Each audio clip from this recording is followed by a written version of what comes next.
नमस्कार, स्वागत है आप सभी का वाइब्रेंट बिहार झारखंड में। मैं हूं आपके साथ मुदिता त्रिपाठी। पटना की सियासत इन दिनों किसी राजनीतिक थ्रिलर फिल्म से कम नहीं लग रही।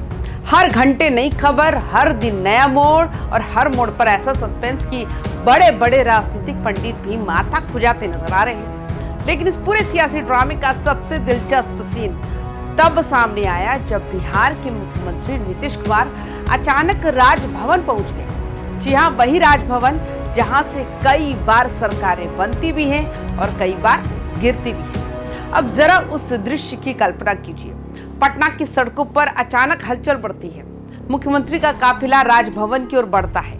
मीडिया के कैमरे तुरंत सक्रिय हो जाते हैं, एक्टिव हो जाते हैं। सवाल हवा में तैरने लगते हैं। क्या मुख्यमंत्री इस्तीफा देने जा रहे हैं? क्या सरकार बदलने वाली है? क्या बिहार की राजनीति में फिर से कोई बड़ा उलटफेर होने वाला है?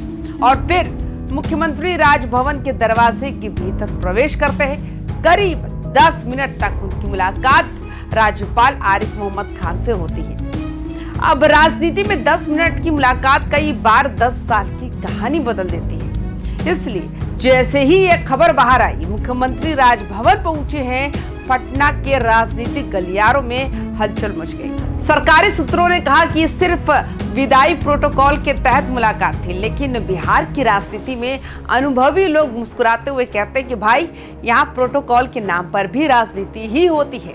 क्योंकि ये वही नीतीश कुमार है जिनकी राजनीतिक चालों को समझने में कई बार बड़े बड़े नेता भी चूक जाते हैं। वो नेता जिन्होंने कभी एनडीए छोड़ा, कभी महागठबंधन बनाया, फिर वापसी की और हर बार राजनीति की बाजी पलट दी। इसलिए जब वही नेता अचानक राजभवन पहुंच जाए तो सवाल उठना लाजमी है। क्योंकि इन दिनों बिहार में चर्चा जोरों पर है कि मुख्यमंत्री नीतीश कुमार राज्यसभा जाने की तैयारी में है। और अगर ऐसा होता है तो लगभग 2 दशकों तक बिहार की सत्ता संभालने वाले इस नेता का पटना से दिल्ली का सफर शुरू हो जाएगा। यानी बिहार की राजनीति का एक बड़ा अध्याय धीरे धीरे बंद होने की तैयारी में है। लेकिन कहानी यही खत्म नहीं होती। राजभवन में हुई ये मुलाकात दरअसल उस बड़े सियासी बदलाव की प्रस्तावना मानी जा रही है, जिसकी पटकथा पिछले कुछ दिनों से लिखी जा रही है। बताया जा रहा है कि मुख्यमंत्री 10 से 14 मार्च के बीच इस्तीफा दे सकते हैं।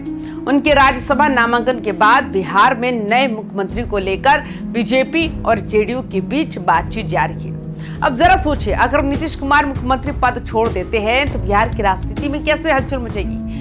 क्योंकि यही वो नेता है जिन्होंने करीब 20 साल तक बिहार की सत्ता की धुरी अपने हाथों में रखी। और अब अगर वो दिल्ली की राजनीति में सक्रिय होते हैं तो पटना की कुर्सी खाली होगी। यानी बिहार में सत्ता की नई कहानी लिखी जाएगी। इसी बीच मुख्यमंत्री आवास में भी हलचल तेज हो जाती है।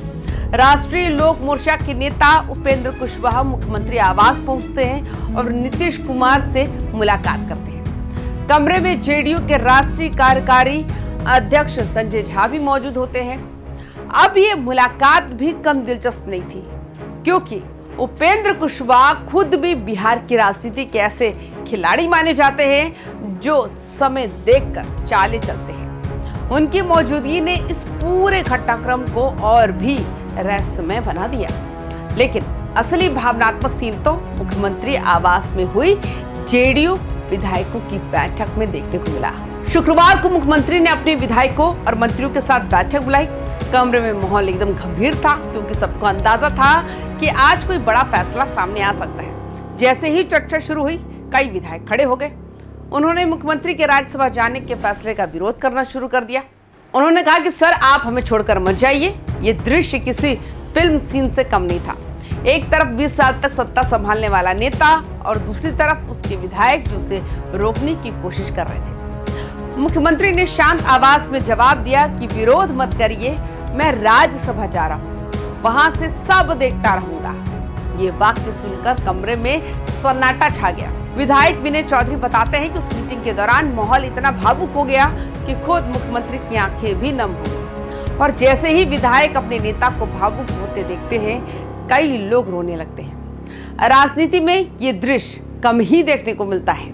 विधायक बार बार कहते हैं कि सर, फैसला वापस ले लीजिए, लेकिन नीतीश कुमार अपने फैसले पर अड़े रहते हैं। वो कहते हैं, अब छोड़ दीजिए, मुझे जाने दीजिए। ये सुनकर समझ में आता है कि शायद मुख्यमंत्री मन बना चुके हैं पूरी तरह से। लेकिन राजनीति की कहानी यही खत्म नहीं होती, क्योंकि जैसे ही एक अध्याय खत्म होता है दूसरा अध्याय शुरू हो जाता है। और इसी बैठक में एक नया प्रस्ताव सामने आता है। प्रस्ताव ये कि नीतीश कुमार के बेटे निशांत कुमार को राजनीति में लाया जाए। कमरे में बैठे विधायक हाथ उठाकर अपनी सहमति दे देते हैं, यानी जेडीयू की विरासत अब अगली पीढ़ी की तरफ बढ़ने जा रही है। और यही से बिहार की राजनीति में एक नई लड़ाई की पटकथा लिखी जा रही है, क्योंकि अगर निशांत कुमार राजनीति में आते हैं तो उनका मुकाबला किससे होगा? नाम साफ है, तेजस्वी यादव। यानी बिहार की राजनीति में दो युवराज आमने सामने हो सकते हैं। एक तरफ लालू प्रसाद यादव के बेटे हैं तेजस्वी यादव, और दूसरी तरफ नीतीश कुमार के बेटे निशांत कुमार। अब जरा दोनों की कहानी समझिए। तेजस्वी यादव कई सालों से राजनीति में सक्रिय हैं। उन्हें चुनाव लड़ा, विपक्ष का नेतृत्व किया और खुद को बिहार के सबसे बड़े विपक्षी के रूप में स्थापित किया। उनका अंदाज आक्रामक है। वहीं निशांत कुमार अब तक राजनीति से दूर रहे हैं, लेकिन अगर वो मैदान में उतरते हैं तो मुकाबला बेहद दिलचस्प हो जाएगा। एक तरफ अनुभव से लैस तेजस्वी, दूसरी तरफ विरासत लेकर आने वाले निशांत। और बिहार की राजनीति में जातीय समीकरण भी इस मुकाबले को और रोचक बना सकते हैं। तेजस्वी के पास यादव और मुस्लिम वोट बैंक का मजबूत आधार है, वहीं नीतीश कुमार ने कुर्मी, अति पिछड़ा और महिला वोट बैंक के बीच मजबूत पकड़ बनाई है। अगर निशांत उस सामाजिक आधार को संभाल लेते हैं तो मुकाबला और दिलचस्प हो जाएगा। लेकिन फिलहाल बिहार की राजनीति का सबसे बड़ा सवाल वही है जिससे ये कहानी शुरू हुई थी। राजभवन में हुई वो 10 मिनट की मुलाकात आखिर क्या संकेत दे रही थी? क्या वो सिर्फ औपचारिक मुलाकात थी या फिर बिहार की राजनीति एक बड़े बदलाव की शुरुआत?